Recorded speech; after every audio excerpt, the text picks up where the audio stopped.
భీష్ముడి మీద పగ తీర్చుకోవడానికి కేవలం పరశురాముణ్ణి ప్రార్థించాలని తెలుసుకున్న అంబాదేవి అయితే పరశురాముడు ఉన్న పర్వతానికైతే వెళ్తుంది. అలాగా పరశురాముడు ఉన్న పర్వతం మీదైతే కొంత దూరం వెళ్ళాక ఆ అంబకైతే ఒక గొడ్డలి సగం భూమిలోకి కూరుకుపోయినట్టు కనిపిస్తుంది. ఆ గొడ్డలిని చూశాక అంబాదేవి ఫిక్స్ అయిపోతుంది, ఖచ్చితంగా ఇది పరశురాముడి యొక్క గొడ్డలే అని. ఈ చుట్టుపక్కనే ఎక్కడో పరశురాముడు కూడా ఉండి ఉంటాడని వెతకాలనుకుంటుంది. అలాగా ఆ గొడ్డలిని దాటబోతుంటే అక్కడ అంబాదేవికి అయితే షాక్ కొట్టినట్టు అనిపించి ఆ గొడ్డల్ని అయితే ఎన్నిసార్లు దాటాలనుకున్నా దాటలేకపోతుంది. అప్పుడు అంబాదేవి ఒక దగ్గర కూర్చొని పరశురాముడికి అయితే ప్రార్థించడం మొదలు పెడుతుంది. అప్పుడు అంబాదేవికి 100 అడుగుల ముందు ఒక గుహలో ఒక ముని అయితే ధ్యానం చేస్తూ ఉంటాడు. ఎన్నో సంవత్సరాలుగా ధ్యానం చేస్తూ ఉన్న ఆ మునికి అయితే అంబాదేవి ప్రార్థనలు అయితే అందుతూ ఉంటాయి. అప్పుడు ఆ గొడ్డలి సడన్ గా గాల్లోకి లేచి ఆ గుహలోకి అయితే వెళ్ళిపోతుంది.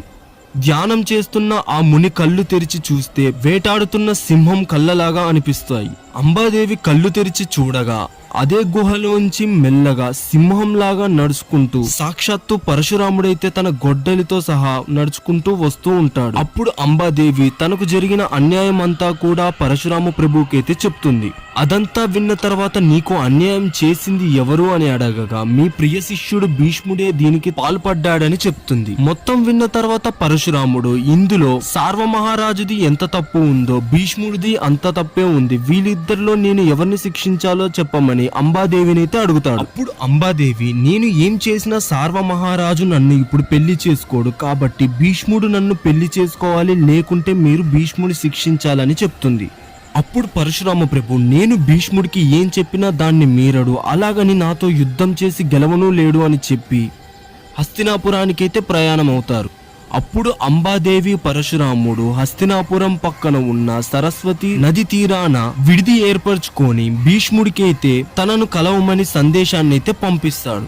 ఎంతో కాలం తర్వాత తన గురువైన పరశురామ ప్రభు దగ్గర నుంచి సందేశం రావడంతో ఎంతో సంతోషించిన భీష్ముడు వెంటనే తన గుర్రం తోటి పరశురామ ప్రభు దగ్గరికైతే ప్రయాణం అవుతాడు. అలాగా పరశురామ ప్రభు దగ్గరికి వెళ్ళాక ఎంతో సంతోషంగా గురుభక్తితో పరశురాముడి చరణాలనైతే స్మృశించుకుంటాడు. అప్పుడు పరశురాముడు సంతోషించి భీష్ముడి యొక్క గురుభక్తికి మెచ్చి మెల్లగా తన భుజాల్ని పట్టుకొని పైకి లేపి కౌగిలించుకుంటాడు. అప్పుడు భీష్ముడు పరశురామ ప్రభువుని మీరు ఇక్కడికి రావడానికి కారణం ఏమిటి గురుదేవా అని అడగగా పరశురామ ప్రభు నీవు అంబాదేవిని బలవంతంగా హస్తినాపురానికి తీసుకువచ్చావా అని అడగగా భీష్ముడు అవును అని చెప్పి నేను అంబాదేవి మనసులో ఏముందో తెలుసుకోకుండా తననైతే హస్తినాపురానికి తీసుకువచ్చాను, కానీ ఇక్కడికి వచ్చాక తన మనసులో ఏముందో తెలుసుకొని సార్వమహారాజు దగ్గరికే మళ్ళీ పంపించానని చెప్తాడు.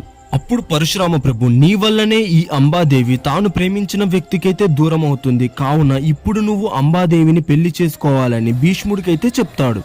అప్పుడు భీష్ముడు గురుదేవ నేను ఆ జన్మాంతం బ్రహ్మచార్య వ్రతాన్ని పఠించానని నేను ఎవరిని వివాహం చేసుకోలేనని చెప్తాడు. అప్పుడు పరశురామ ప్రభు నాకు ఆ విషయం తెలుసు, కానీ ఇప్పుడు ఆ ప్రతిజ్ఞని మీరాలని చెప్తాడు. అప్పుడు భీష్ముడు ప్రాణం పోయినా కూడా నేను ధర్మ విరుద్ధంగా నడుచుకోనని సమాధానం ఇచ్చాడు. అప్పుడు పరశురాముడు నీవు నీ గురువుకే నీతులు చెప్పేంతటి వాడివా అని కోపంగా అంటాడు. మర్యాదగా నేను చెప్పిన దానికి ఒప్పుకొని ఈ కన్యని వివాహం చేసుకో, లేదంటే నాతో యుద్ధం చేయమని భీష్ముడితో అయితే అంటాడు. అప్పుడు భీష్ముడు అధర్మబద్ధంగా జీవించడం కంటే మీతో యుద్ధం చేసి గెలవడమో లేకుంటే మీ చేతిలో మరణించడమో నాకు శ్రేష్టమని చెప్తాడు. అప్పుడు కోపోద్రిక్తుడైన పరశురాముడు అందుకొని ఆయుధాన్ని భీష్ముడితో అని తన శిష్యుడైన అకృతవర్ణుణ్ణి తన రథసారథిగా చేసుకొని యుద్ధానికైతే దిగుతాడు.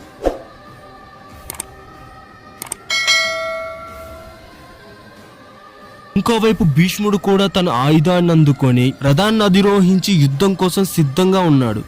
అప్పుడు అక్కడ ప్రకృతి ఏదో అనర్థం జరగబోతుంది అన్నట్టు కారు మేఘాలు కమ్ముకొని ఒకటే ఉరుములు మెరుపులతో బీభత్సం సృష్టిస్తున్నాయి. ఆ ప్రదేశమంతా చీకటి అలుముకుంది. సముద్రాన్ని దాటి అలలు ఎగసిపడుతున్నాయి. పక్షులు మిగిలిన ప్రాణులు అన్ని ఆ ప్రదేశాన్ని వదిలి దూరంగా వెళ్లిపోతున్నాయి. క్రూర మృగాలు మిగతా జీవులు వాటి గర్జంతో కొండ గుహలన్నిటినీ కూడా దద్దరిల్లేలా చేస్తున్నాయి.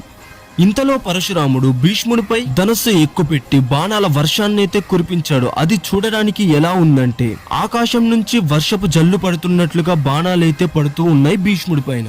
అప్పుడు దీనికి ప్రతికూలంగా భీష్ముడు కూడా ఆకాశంలోకి ఒక అస్త్రాన్నైతే వదులుతాడు. అది ఆకాశంలోకి వెళ్లి పెద్దగా పేలిపోయి పరశురాముడు వేసిన బాణాలన్నిటిని కూడా భస్మం చేస్తుంది. వారిద్దరి మధ్య యుద్ధం చాలా హోరాహోరీగా జరుగుతుంది. కత్తి, గద, గొడ్డలి, బల్లెం అని చూడకుండా దేది దొరికితే దాంతో యుద్ధం అయితే చేస్తూ ఉన్నారు. ఆపకుండా రోజులు నిమిషాల్లా గడిచిపోతూ ఉన్నాయి. వాళ్ళు యుద్ధంలో వాడని ఆయుధం లేదు, ప్రయోగించిన శస్త్రం లేదన్నట్టుగా పోరాడుతూ ఉన్నారు. ఒకవైపు పరశురాముడు తన శరీరానికి వృద్ధాప్యం వచ్చినా కూడా తన శక్తి అణువంత కూడా తగ్గకుండా భీకరంగా యుద్ధం చేస్తూ ఉండగా, ఇంకోవైపు భీష్ముడు కూడా ఏమీ తగ్గకుండా బీభత్సం సృష్టిస్తూ యుద్ధాన్నైతే కొనసాగిస్తూనే ఉన్నారు. ఇంతలో భీష్ముడు తన ఒక బాణాన్ని సంధించి దాన్ని 7 బాణాలుగా చేసి పరశురాముడి మీదకైతే వదలగా, అందులో ఒక బాణం పరశురాముడి ఒంటినైతే చీల్చుకొని బయటకు వస్తుంది. దాని ద్వారా పరశురాముడి ఒంట్లోంచి రక్తమైతే ప్రవహిస్తుంది. అప్పుడు కోపోద్రుక్తుడైన పరశురామ ప్రభు వెంటనే ఒక అస్త్రాన్ని సంధించి భీష్ముడి యొక్క రథసారథిని అయితే చంపేస్తాడు. అప్పుడు పరశురాముడు తన వింటినారిని గట్టిగా లాగి ఒక అస్త్రాన్ని అయితే సృష్టిస్తాడు. ఆ అస్త్రాన్ని ఇంతవరకు భీష్ముడు ఎప్పుడూ నేర్చుకోలేదు, ఎప్పుడూ చూడలేదు. ఆ అస్త్రాన్ని భీష్ముడిపై ప్రయోగించడం ద్వారా ఒక్కసారిగా భీష్ముడు మూర్ఛపోయి తన రథం మీద అక్కడికక్కడే కుప్పకూలిపోతాడు. అప్పుడు గంగాదేవి భీష్ముడిని తీసుకొని యుద్ధ ప్రదేశానికి దూరంగా వెళ్లిపోతుంది. ఆ రోజు రాత్రి సమయమైంది, అయినా కూడా భీష్ముడు ఇంకా మూర్ఛ నుంచి తేలుకోలేదు. ఎక్కడి నుంచో భీష్మ అని పిలిచినట్టు భీష్ముడికైతే అనిపిస్తుంది. అలాగా భీష్ముడు ఒక మాయాలోకంలోకి అయితే వెళ్ళిపోతాడు. ఆ మాయా ప్రపంచంలో నించున్న భీష్ముడికి తన ఎదుట అత్యంత కాంతివంతంగా వెలిగిపోతున్న 7 మహాపురుషులైతే కనిపిస్తారు. వారు మరెవరో కాదు, 7 వసువులు. ఆ వసువులు భీష్ముణ్ణి చూస్తూ, భీష్మ, నువ్వు మేము వేరు కాదు, నువ్వు మాలో ఒక్కడివే అని చెప్తారు. విశ్వంలోనే పరశురామ ప్రభువుని చంపే అస్త్రం ఒకే ఒక్కటి ఉంది, అది ఏంటో కాదు, మోహనాస్త్రం అని భీష్ముడికైతే చెప్తారు. అలా చెప్పాక భీష్ముడికి మోహనాస్త్రం మంత్రోపదేశం అయితే చేసి వాళ్ళు అక్కడి నుంచి మాయమైపోతారు. మెల్లగా మూర్ఛలోంచి తేలుకున్న భీష్ముడు తాను తన ముందైతే గంగామాతనైతే చూస్తాడు. భీష్ముడు ఒక ఇంట్లో అయితే నిద్రిస్తూ ఉంటాడు. వెంటనే భీముడు పైకి లేచి తన కలలో వసువులు చెప్పిన మంత్రోపదేశాన్ని అయితే గుర్తు తెచ్చుకుంటాడు. మరునాడు ఉదయం గంగాదేవిని సారథిగా చేసుకుని భీష్ముడు యుద్ధరంగానికైతే వెళ్తాడు. రథంపై భీష్ముడిని చూసిన పరశురాముడు, నిన్న సగం చచ్చి వెళ్ళావు, ఈ రోజు పూర్తిగా చంపేస్తానని చెప్తాడు.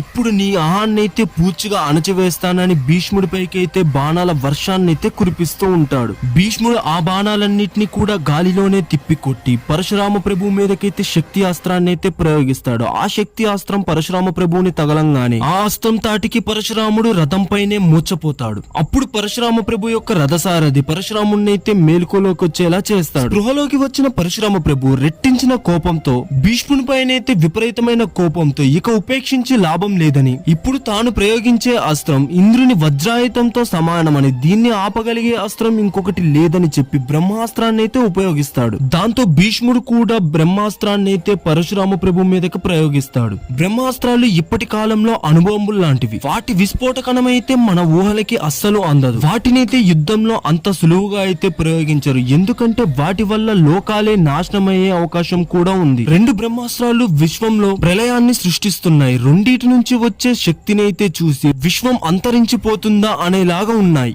అప్పుడే భీష్ముడికి తనకి వసువులు ఇచ్చిన మోహనాస్త్రం అయితే స్మరణకు వచ్చింది. వెంటనే భీష్ముడు ధనస్సు ఎక్కుపెట్టి మంత్రం స్మరించగానే మోహనాస్త్రం అయితే ప్రత్యక్షమైంది. ఈ మోహనాస్త్రాన్ని అయితే భీష్ముడు పరశురాముడిపై ప్రయోగించబోతుంటే వెంటనే అక్కడ నారదుడు ప్రత్యక్షమై భీష్ముడి వైపు చూస్తూ, గాంగేయ, మీకు పరశురాముడు విద్య నేర్పిన గురువు, తనని వధించాలనుకోవడం ధర్మమేనా అని అడుగుతాడు. అని చెప్పి వారించక భీష్ముడు, పరశురామ ప్రభు నా గురుదేవులు, వారితో యుద్ధం చేయడం నాకు ఇష్టం లేదు, కానీ తనకి ఇంకొక దారి లేదని చెప్తాడు. ఇంతలో వసువులు కూడా అక్కడ ప్రత్యక్షమై పరశురాముడిపైకి మోహనాస్త్రం ప్రయోగించడం మంచిది కాదని చెప్తారు. ఇంతలో నారదుడు పరశురాముడి దగ్గరికి వెళ్లి, ప్రభు, భీష్ముడి దగ్గర మోహనాస్త్రం ఉంది, కానీ తనకి దీన్ని మీ మీద ప్రయోగించడం ఇష్టం లేదు అని చెప్పి, ఈ బ్రహ్మాస్త్రాల వల్ల విశ్వం నాశనమయ్యేలా ఉంది, వెంటనే మీ బ్రహ్మాస్త్రాన్ని వెనక్కి తీసుకోమని పరశురాముడిని అయితే కోరతాడు. అప్పుడు పరశురాముడు మరియు భీష్ముడు వారి బ్రహ్మాస్త్రాలనైతే ఉపసంహరించుకుంటారు. భీష్మ పరశురాముల మధ్యలో 22 రోజుల పాటు జరిగిన యుద్ధం అక్కడితో ముగిసింది. దాని తర్వాత